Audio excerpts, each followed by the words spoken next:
Okay, so I was out with a friend grabbing coffee the other day, and as we were leaving, I kind of went for my phone and was like, we should grab dinner sometime. And my friend just held up their phone and said, just shoot me a text.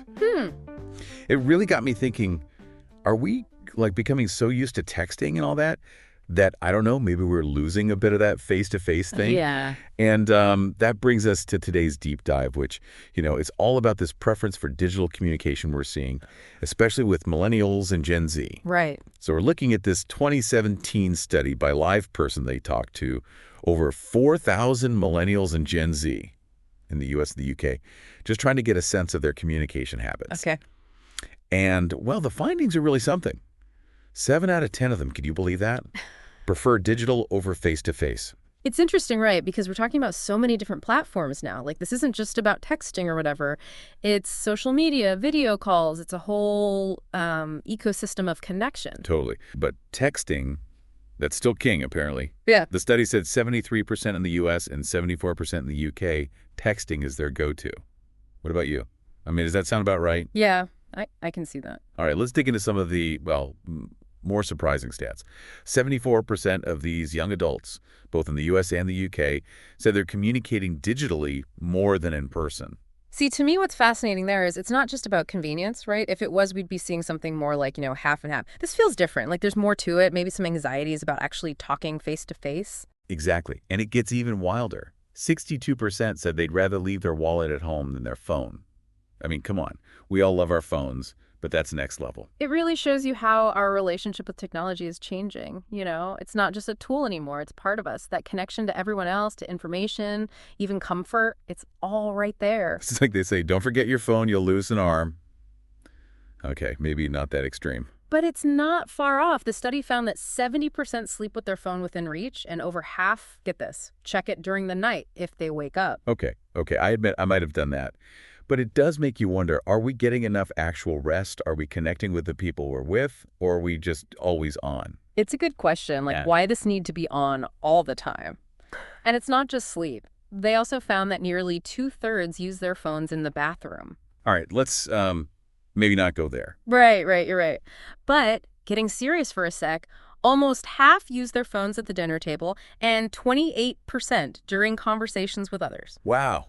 It's like all this stuff being glued to our phones at dinner during a chat, it just, I don't know, throws those old rules about phones right out the window, doesn't it? It really does. Makes you think, are we so hooked in that we're missing out on actual connection, being present?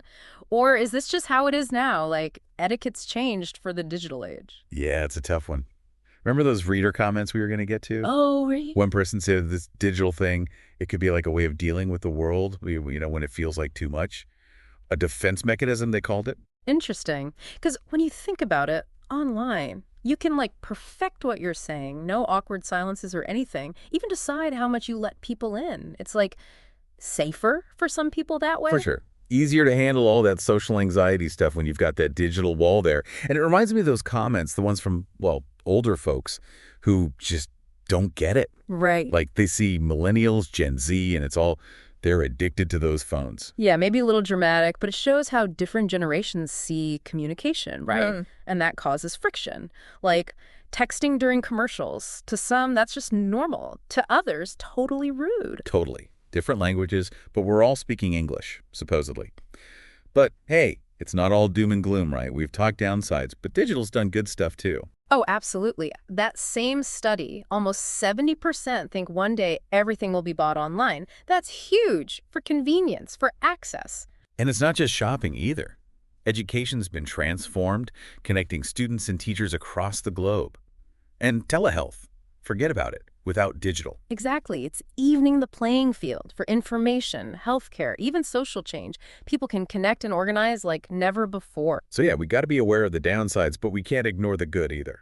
It's about that balance, isn't it? Using the digital world without losing sight of real human connection. Couldn't put it better myself. Tech should make relationships better, not be the whole relationship, right? And that's what's cool about this LivePerson study. It wasn't just numbers. It got people talking about how we connect as humans now. It's wild, right? We started with a story about texting a friend, and now we're in the middle of this huge topic. Yeah. How we connect as humans now in this whole digital age.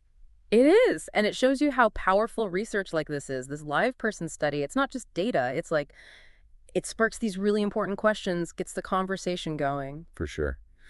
So as we kind of wrap this up, what are you left thinking about? What really stuck with you?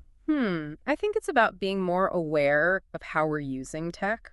It's so easy to get pulled in, It's convenient, we're always connected.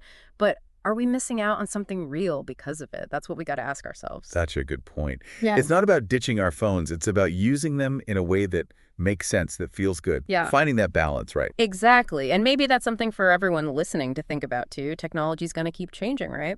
So how do you see the future going? Are we all just going to be in these digital worlds, or is there a way to bring it all together, the digital and real life, in a way that actually works? Wow, big question. Yeah. And the cool thing is, each of us, we get to help decide that.